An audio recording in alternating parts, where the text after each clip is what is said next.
Hollywood era, because this is critical, you know. They didn't even know nothing about hip hop or anything. All they knew was Metallica, man. And it was crazy. I used to meet up with them sometimes at LACC, which is a junior college up there in the hills, you know, off of Vermont, you know, a little bit past Melrose, up there, man. And it was phenomenal. It was phenomenal, man. It was phenomenal experience because they had record stores, two record stores over there next to each other, and a Jack in the Box, and then they had the arcades. They had two arcades. I can't remember the name of them, College Arcade, Family Arcade, but we used to go to these arcades all the time, man. And that's when we got introduced to a lot of video games, you know, like Mike Tyson Punch Out. Oh, Mike Tyson Punch Out. The man is dope. I love Mike Tyson, man. I got so many stories, oh my God, of watching us fights and magical, crazy hood experiences that happen. And that's my thing. And you're going to learn that about me. I'm always in the mix, and I never ever choose to be in these mixes. I always have an energy that just puts me in a place in some crazy situations. And I don't even ask for them. I be in some really crazy situations, always in the mix without even asking to be in the mix. And that's always been who I was as I got older. So with that being said, man, you know, I brought that mentality from my side up to Hollywood. And it was a crazy time. By the time I got to high school, I went to Marshall High. Yeah, I went to Marshall High. And anybody that know anything about the hills, Marshall High is a very famous high school. That's where they filmed Nightmare on Elm Street. That's where they filmed the high school scenes from there. And that's where they also filmed Grease. When you see Grease and you see the whole end part and they're at the fair and everything, that's Marshall. Our school is very famous. And, you know, my classmate, you know, I know he remembered me because I was that crazy light-skinned one from the hood, right? And you have to be smart to get in Marshall. So a lot of people knew that I was intelligent, but they also knew I was hood. So they would say, man, boy, if he got rid of that hood, he'd be something else. But I didn't want to be what they wanted me to be. And that's the part of being a rebel. And being very intelligent, you kind of sometimes outthink yourself. And geniuses have that problem too. And you always have to have someone to bounce you back to reality that you trust. You know, and I have those now. But back then I didn't. I was young. Anyway, one of my classmates was the famous Leonardo. Yeah. Leonardo DiCaprio. Yeah. Yeah, man. Yes, sir. And I know he remembered me because I'm like one of the only cats that's at school with a Jerry curl, light skin, hella tall. Back then I was like, I'm 6'5" now. Back then I was 6'2" in high school. Up there, the only one up there really with that kind of swag. Now it was other, like I said, it was other gangsters up there, other black hood up there, but mine was a little different because it's coming from, you know, right down there by Compton and all of that, and Linwood, you know. My family grew up in Compton as well. I grew up in Compton as well, so, and Watts as well. So all of that's in me. I'm bringing that up there, fresh. Oh my God, phenomenal. They love me. All the girls love me. I was NWA walking around. You know, they looking at me like this is one of them. You know, this is one of them cats. So you know, but I know Leo remembered me.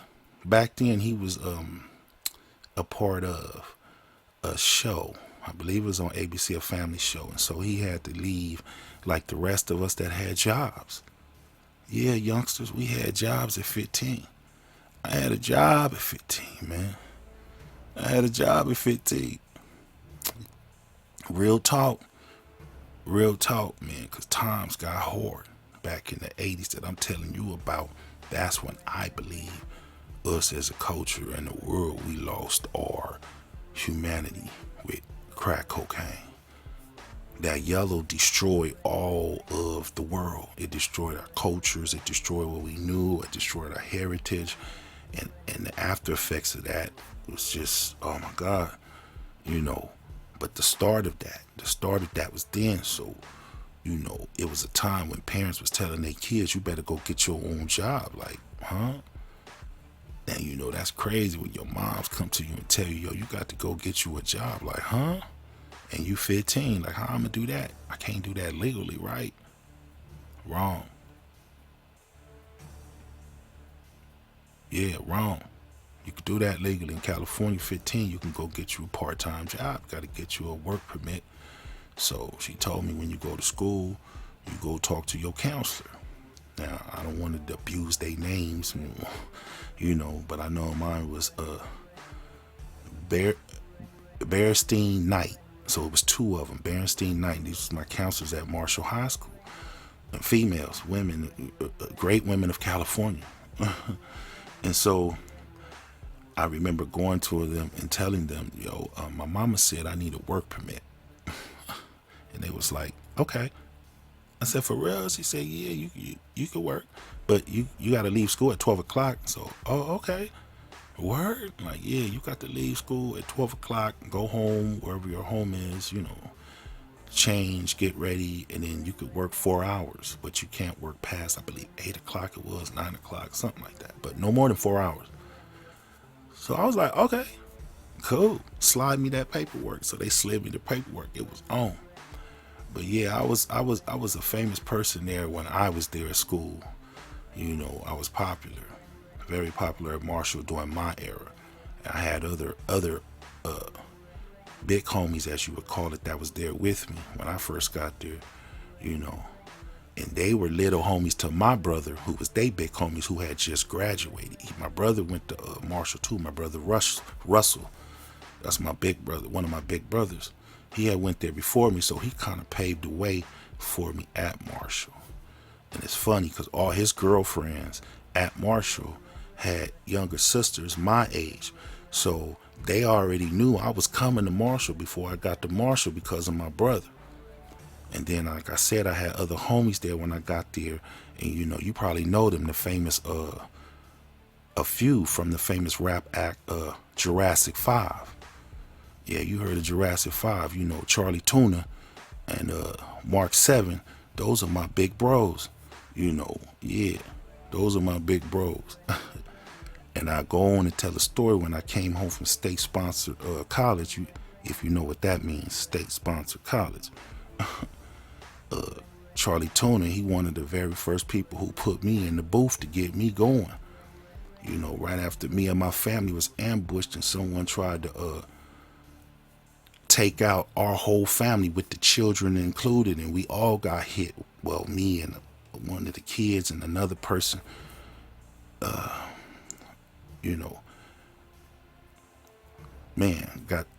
anyway, we're gonna get to that one later. That's a real touchy subject.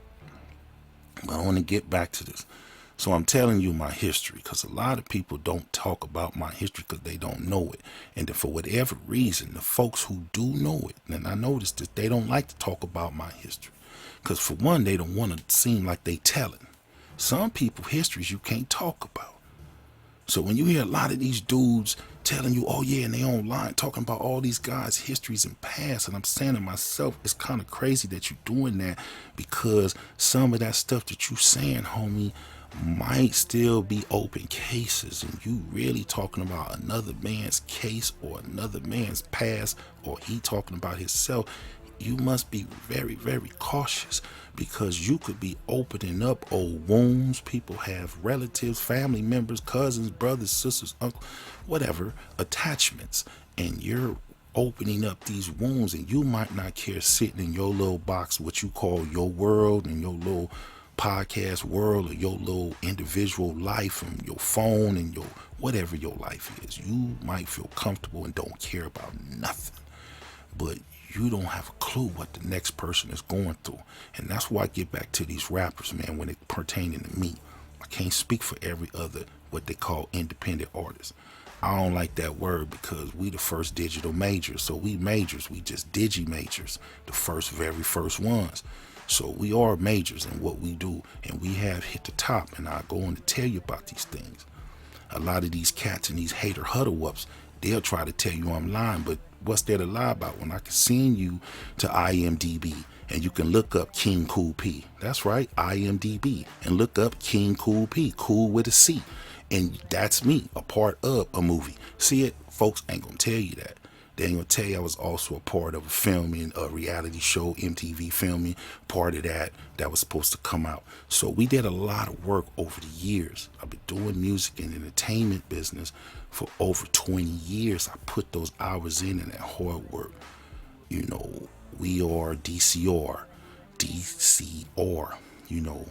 Back in the days when we first started, that was called Dark Clan Records and Dark Clan Riders. Now it's called Digital Clan Records and Digital Clan Riders. We grew, you know. Now it's called, you know, instead of D.C.R Global Media, that's what we were for years. Now we're D.C.R Universal Media. See it? D.C.R Universal Media. So we've grown, we've grew, we've been here. We have a catalog with over 300 songs and growing. We have media out there, we're everywhere. You know, I'm the artist, K.C.P the artist. You can look me up. You can look up my old music up under Cool PMC. And one of my young proteges, Arson the Kid. One of the very first digital music producers ever. And the youngest chief executive music president and all of music. Chief executive president at 17. Yeah, the boy was making hits and changed music, and you guys did not even know, but you heard the effects from other major artists putting out a lot of aspects from our and elements from our sounds and their sounds and giving it to you guys and getting credit for it. And we got no credit for any of that. You know, we were the guys who was in those studios in every different hood. Like I told you, you know, Charlie Tuna put me in the studios. And from there, I ran with it. I was in so many different studios, man, in some of the most hideous places, man. One of my greatest songs is called The Rap Gospel. That's right, The Rap Gospel, D.A. Rap Gospel. So The Rap Gospel, you know, and that song was filmed in the jungles. Sure was. Filmed in the J's with they homie sitting right down there. Pulled up with my Lakers shirt, walked right up into the studio and put it down and left. Yes, indeed. And thank them for that. Thank them for that. That's history, because that changed my destiny, you know, like a lot of my other songs. You know, Hit the Switches. Hit the Switches, if you go out and look at the song, was and is still one of the greatest songs out there as far as dance songs and stuff like that. We did that back in like 2007. We put out a hit record, Hit the Switches. Hit the switches on them. Hit the switches on them. Hit the switches on them. Hitting the, every time you see us riding by, switches on them.